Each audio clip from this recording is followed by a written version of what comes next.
আমাদের বাড়ি ঢাকা, বাংলাদেশ। বাংলাদেশ থেকে বাংলাদেশ থেকে এসে কলকাতা দখল করতে এসেছেন? দখল করতে কেন আসবো?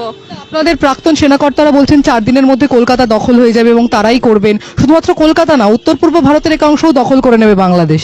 আমি সেটা শুনিনি। এই যে বাংলাদেশে যে ঘটনা ঘটে চলেছে এবং আমরা দেখতে পাচ্ছি বাংলাদেশি সংবাদ মাধ্যমে প্রতিদিনই সংখ্যালঘুদের ওপর নিপীড়নের যে ছবি, সে ছবি সত্যি না মিথ্যা? অবশ্যই যাহার ওটা কিছুটা হলো তো বটে হয়েছে। কতদিন ধরে কলকাতা?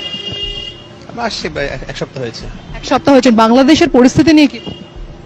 না, বাংলাদেশে এই মুহূর্তে যেটা হচ্ছে সেটা অবশ্যই অনভিপ্রেত, কারণ ভারত আমাদের মহান মুক্তিযুদ্ধের সময় থেকে অকৃত্রিম বন্ধু। তো এই যেহেতু আমাদের 3 দিকে ভারত, তো আমাদের এই এই প্রতিবেশী ছাড়া আসলে পারস্পরিক আমাদের যে বন্ধুত্ব সম্পর্ক, এটা যে কোনো ভাবেই ঠিক রাখা উচিত। এবং যারা এই অস্থিতি পরিস্থিতি সৃষ্টি করছে, আমি বলবো তারা আসলে ভিন্ন উদ্দেশ্যে করছে। এবং ইন্টারন্যাশনাল ল বলে একটি ল রয়েছে যেখানে প্রত্যেকটি দেশকে সেই ল মেনে চলতে হয়, সেখানে দাঁড়িয়ে বলা হচ্ছে যে কলকাতা দখল হয়ে যাবে। এই বিষয়টা আপনারা কিভাবে দেখছেন? যারা বুদ্ধি রয়েছে, যাদের কথা আপনি বললেন যে একাংশ করছে, বাকি একাংশ আপনারা কি করছেন?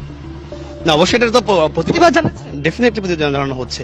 সবচেয়ে বড় কথা হচ্ছে যে এখানে আপনার যারা এটা করছে তারা তো নীতি নির্ধারণী পর্যায়ের কেউ না। আমাদের বর্তমান যে সরকার রয়েছে তারাও কিন্তু এই ব্যাপারে তার বন্ধুত্ব কথা বলছে। এক শ্রেণীর প্রতিক্রিয়াশীল মানুষ যারা চাচ্ছে যে খোলা পানিতে মাছ শিকার করতে, বা 71-এর পরাজিত শক্তি যারা, হ্যাঁ, পাকিস্তানকেই তাহলে সরাসরি ডেফিনেটলি তাদের যারা তারাই আসলে চাচ্ছে না যে ভারত বাংলাদেশে এই বন্ধুত্ব অটুট থাকুক, ওই প্রতিশোধ তারা নিতে যাচ্ছে আর কি।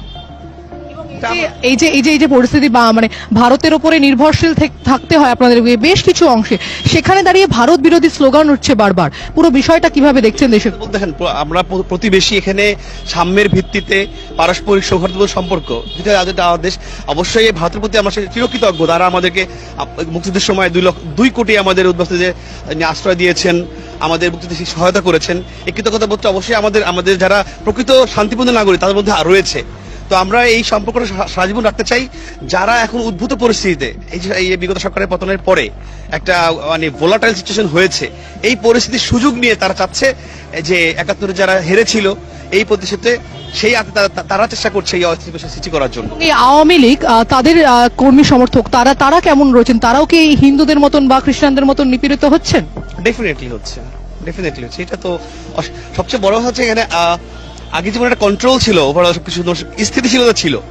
15 বছরে একদিনের জন্য ক্লাস পরীক্ষা বন্ধ। ছাত্র আন্দোলন সম্ভবত সেই জন্যই হয়েছিল যে পুরো বিষয়টা সিস্টেমেটিক হওয়ার জন্য। এই যে অগ্নিমূল্য, বাজারের যে অগ্নিমূল্য, দাম বৃদ্ধি, সবকিছুটা কন্ট্রোল করার জন্যই আপনাদের ছাত্র আন্দোলন হয়েছিল। এবং তার যে প্রতিফলন, সেটা কি কোনো জায়গায় কি নেগেটিভ জায়গায় দাঁড়িয়ে? না, অবশ্যই বাস্তবতা কিন্তু সেটা দেখা যাচ্ছে না। কারণ হচ্ছে আপনার জনজীবনের যে যানবাহনের নিরাপত্তা, মানুষ কি চায় সবচেয়ে যানবাহন নিরাপত্তা, সেইটা অনেক ক্ষেত্রেই মানে ম্যাক্সিমাম বেহত হচ্ছে।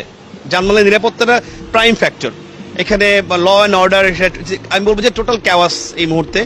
আগে যেমন আমার প্রাক্তন প্রধানমন্ত্রী শেখ হাসিনা তিনি যেভাবে ধরে রেখেছিলেন, সবকিছু সুন্দরভাবে কন্ট্রোল করতেন অথবা স্থির রাখতেন, এইটা এখন নাই। এখন যে যার মতো, এরকম হাজার টেস্ট ঘোলা তৈরি হয়েছে, যে যার মতো ইচ্ছাধীনভাবে কাজ করছে। এই কারণে এই ক্যাওয়াসটা, এবং সেটা এই সরকার তারা তো ওই অনভিজ্ঞ বা তারা পারছে না কন্ট্রোল করতে।